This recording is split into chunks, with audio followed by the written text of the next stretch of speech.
नमस्कार, मैं हूं पवन त्यागी। महाराष्ट्र से भारतीय जनता पार्टी के लिए एक अच्छी खबर आई है और वो खबर ये है कि एमएलसी के चुनाव में जहां कांटेदार टक्कर कांग्रेस के और बीजेपी के बीच थी, या मैं यूं कहूं महाविकास आघाड़ी और बीजेपी के बीच कांटे की टक्कर थी, जिसमें कि भारतीय जनता पार्टी ने एमएलसी के लिए अपने 5 कैंडिडेट मैदान में उतारे थे, वहीं महाविकास आघाड़ी ने 6 कैंडिडेट मैदान में उतारे थे, जिसमें से 2 एनसीपी के, 2 शिवसेना के और 2 ही कैंडिडेट कांग्रेस ने उतारे थे। पूरी ताकत सरकार ने लगाई। उद्धव ठाकरे जी ने यहां तक किया कि अपने जो विधायक थे, महाविकास आघाड़ी के विधायकों को 5 सितारा होटल में पिछले 3 दिन से कैद करके रखा हुआ था। उसके बावजूद भी कांग्रेस के कुछ विधायकों ने भारतीय जनता पार्टी के पक्ष में क्रॉस वोटिंग की और आखिरकार वही हुआ जो राज्यसभा चुनाव के समय हमने देखा था कि जो देवेंद्र फडणवीस हैं, उन्होंने राज्यसभा की सीटों में भी भारतीय जनता पार्टी को भारी बहुमत जिताया था। इसी तरह से अब जब एमएलसी का चुनाव हुआ है, एक बार फिर से भारतीय जनता पार्टी ने यह सिद्ध कर दिया है कि सत्ता में भले ही वो ना हो, धोखे से किसी ने सरकार बना ली हो, लेकिन भारतीय जनता पार्टी और उनके जो लीडर हैं, उनका अभी भी सिक्का चलता है महाराष्ट्र के अंदर। इसको लेकर के आपको बताएं, जब चुनाव के रिजल्ट आए हैं कि भारतीय जनता पार्टी ने 5 कैंडिडेट खड़े किए थे, और आपको यह बता दें कि 4 कैंडिडेट के लिए भारतीय जनता पार्टी के पास पूरा बहुमत था। 5वें को जिताने के लिए उनको 17 वोटों की कमी थी, यानी 17 विधायक उनको चाहिए थे, जबकि कुल टोटल जो निर्दलीय हैं महाराष्ट्र की विधानसभा में वो मात्र 13 हैं, और उन 13 में से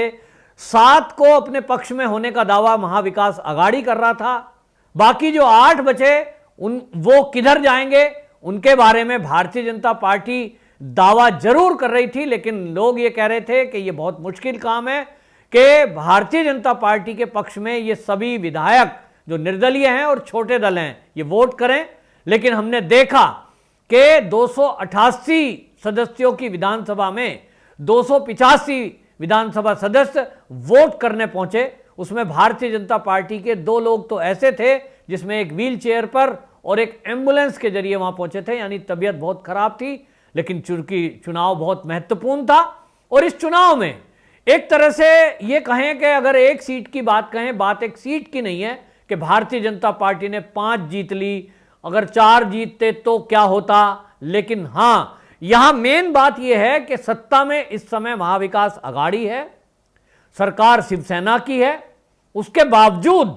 चाहे वो राज्यसभा का चुनाव रहा हो, चाहे वो एमएलसी का चुनाव रहा हो, दोनों चुनाव में भारतीय जनता पार्टी ने जिस तरह की जीत हासिल की है, यह एक चुनौती थी, और यह बहुत बड़ी चुनौती थी देवेंद्र फडणवीस के लिए कि वो वहां विपक्ष के नेता हैं। भारतीय जनता पार्टी की तरफ से पूर्व वो मुख्यमंत्री रहे हैं, पूर्व मुख्यमंत्री हैं, भारतीय जनता पार्टी की तरफ से मुख्यमंत्री रहे थे।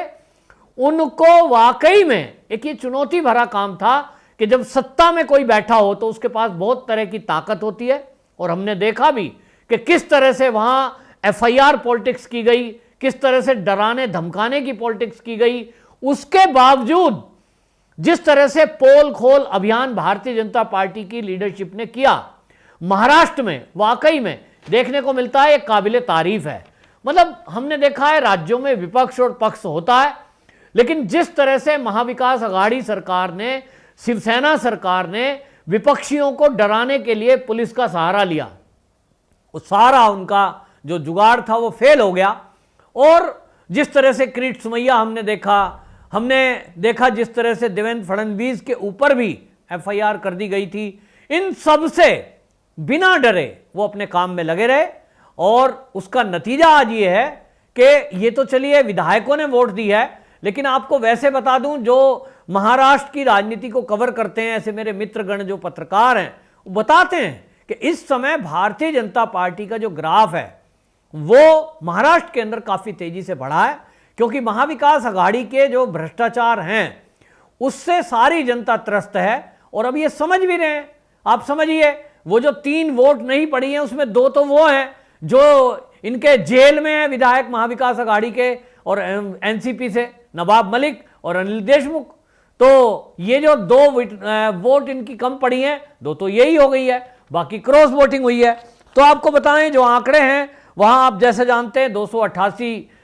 सदस्यों की विधानसभा, उसमें से 285 ने वोट किया आज। इसमें भारतीय जनता पार्टी के 106 विधायक हैं, शिवसेना के 55 और कांग्रेस के 44, एनसीपी के 52 और अन्य जैसा मैंने कहा 13 निर्दलीय और बाकी 12 मिलाकर के छोटे मोटे दल हैं, उनको मिलाकर के 25 हैं, जिसमें AIMIM ओवैसी वाली पार्टी है और उसमें RLD भी है। ओवैसी की सपोर्ट शिवसेना ने ली है, महाविकास अघाड़ी ने ली है। अब आप समझ लीजिए कि AIMIM बिल्कुल दुर्विरोधी, विचारधारा से विरोधी, शिवसेना से कोई तालमेल नहीं खाता, लेकिन MLC चुनाव जीतने के लिए शिवसेना ने इनसे भी सहारा लिया। अब ये ऐसा हो गया कि आपने धर्म भी परिवर्तन कर लिया और नतीजा भी कुछ नहीं आया। लोग हंस रहे हैं, कह रहे हैं भाई देखो ये हाल है इनका। अब क्या होगा BMC चुनाव में, क्या होगा आगे अगले वाले चुनाव में, क्या होगा? कम से कम ये मैं कह सकता हूं कि एक तो कांग्रेस तो पूरे देश से साफ हो रही है, लेकिन शिवसेना महाराष्ट्र में जैसे उभरी थी बाला साहब ठाकरे जी के समय में, जिस तरह से पूरे भारत के अंदर एक तरह से हर चुनाव में वो पार्टिसिपेट करते थे, लोकप्रियता बढ़ रही थी, उस ग्राफ को, बढ़ते ग्राफ को उद्धव ठाकरे जी ने जब सत्ता में बैठ गए, वो मुख्यमंत्री बन गए, विरोधियों के साथ मिल गए, जिनके विरोध करने के कारण शिवसेना बनी थी, वो विचारधारा छोड़ दी, हिंदुत्व छोड़ दिया, संतों की मौत पर चिंता छोड़ दी। उसके बाद ये तय हो गया कि महाराष्ट्र में अब शिवसेना खत्म, डाउनफॉल चालू। और ये डाउनफॉल अब दिख रहा है, लोकप्रियता खो दी है, केवल दादागिरी, हैंकड़ी, मारपीट, डराना, धमकाना, FIR, पुलिस का सहारा, इस सबको यदि ना करें तो आप देखेंगे कि वहां का जो मीडिया है, जो मीडिया कर्मी है, जो पत्रकार हैं, वो फिर अपनी बात कह पाएंगे, लेकिन वो कह नहीं पाते क्योंकि उनको पता है कि तुरंत FIR हो जाएगी, जेल में बंद कर दिया जाएगा, चैनल बंद कर दिया जाएगा। और लोगों को ये मैसेज दिया है शिवसेना सरकार ने कि जब रिपब्लिक चैनल जैसे को हम नहीं छोड़ सकते, अर्नब गोस्वामी के खिलाफ केस कर दिया, इतना बड़ा पत्रकार, तो छोटे मोटे पत्रकार तो अपने आप ही डर गए। कहां रही अभिव्यक्ति की आजादी? तो अगर ये खत्म हो जाए तो शिवसेना को शायद वहां की जनता या पत्रकार आईना दिखाएं। लेकिन इस देश में दुर्भाग्य से अब यह होने लगा है कि सत्ता का दुरुपयोग और जो पुलिस तंत्र है, प्रशासन है, इसका दुरुपयोग वो करो और फिर चाटुकारिता से घिरे रहो, जो आपकी वाहवाही करते रहें, जयकारे लगाते रहें, आपको लगे भाई हमारा तो बड़ा मान है। लेकिन अब पता लगता है आपका जो सही आकलन है वो जनता करती है, वो इलेक्शन में होता है। हालांकि इस इलेक्शन में विधायकों ने वोट किया है MLC के लिए, लेकिन आपको बता दूं NCP के एकनाथ खड़से, उनको 27 वोट मिले और राम राजे नाइक, उनको 26 वोट मिले। शिवसेना के सचिन अहिर, नंदुरबार जो कि एक पिछड़ा इलाका आता है, वनवासी क्षेत्र है, उसमें वहाँ 26 वोट मिले हैं। और शिवसेना के ही अमशय पड़वी, उनको भी 26 वोट मिले। वहीं आपको बता दें जो कांग्रेस के हैं वो 2 कैंडिडेट उन्होंने खड़े किए थे, चंद्रकांत हंडेरे खड़े किए थे जिनको 26 वोट मिले हैं, और जो इन्होंने जगताप खड़े किए थे वो हार गए हैं क्योंकि उनको जितनी वोट जीतने के लिए चाहिए थी वो नहीं मिली हैं, और उनके हिस्से की भी जो वोट है वो भाजपा को मिली है। यानी कांग्रेस कैंडिडेटों ने जो क्रॉस वोटिंग की उसका लाभ भाजपा को मिला। ये बता रहा है कि कांग्रेस की स्थिति इस देश में और महाराष्ट्र में क्या है। इसको लेकर के जो वहां कांग्रेस के अध्यक्ष रहे नाना पटोले, उन तक ने भी एक टिप्पणी की है और उन्होंने कहा कि महाराष्ट्र के अंदर ये मानना पड़ेगा कि देवेंद्र फडणवीस एक बहुत ताकतवर नेता हैं। ये नाना पटोले की टिप्पणी है, ट्वीट किया उन्होंने। तो वो आप समझ सकते हैं कि अब मूड इसके बाद क्या होगा। भारतीय जनता पार्टी का उत्साह चरम पर है।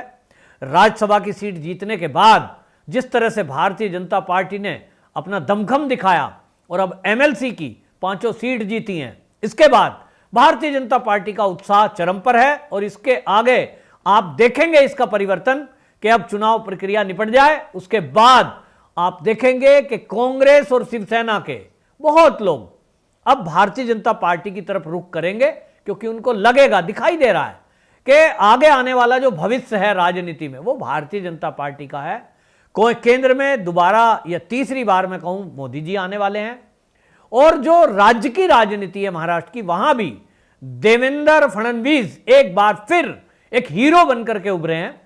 और इसलिए पता है कि अगला जो मुख्यमंत्री होगा वो देवेंद्र फडणवीस ही होंगे, केंद्र में मोदी ही बनेंगे।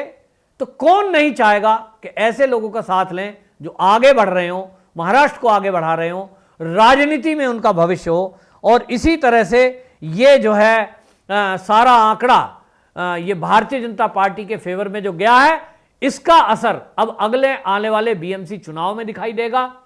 क्योंकि इसके बाद कांग्रेस तो खत्म जैसी हो गई है, लेकिन शिवसेना जो है उनके भी शिवसैनिक और जो विधायक हैं, जो सांसद हैं, उनके अंदर भी ये विचार चल रहा है कि वाकई में आज हम किधर पहुंच गए अपनी आइडियोलॉजी को छोड़कर। यदि अपनी आइडियोलॉजी के साथ रहें और हमारी आइडियोलॉजी जो थी शिवसेना की, उसके जो सबसे निकट है वो तो भाजपा है, तो क्यों ना उसके साथ रहें, गलती सुधारें, वरना इसका खामियाजा शिवसेना को आने वाले समय में, आने वाले चुनाव में, 2.5 साल बाद होने वाले विधानसभा और एनसी जो अभी बीएमसी का चुनाव होना है, उसमें भुगतना पड़ सकता है। वंदे मातरम।